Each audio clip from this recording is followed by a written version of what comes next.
से ले फिर उधर से शुरू करें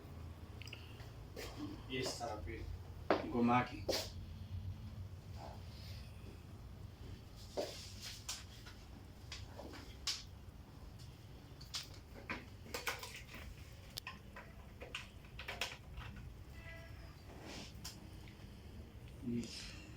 ओके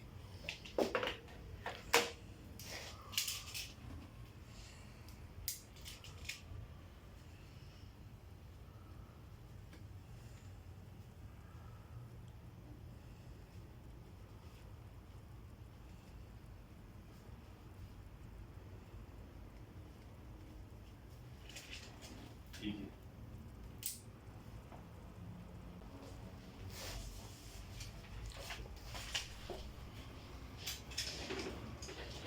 एजेंडा आ गया ना आ गया बहुत आया।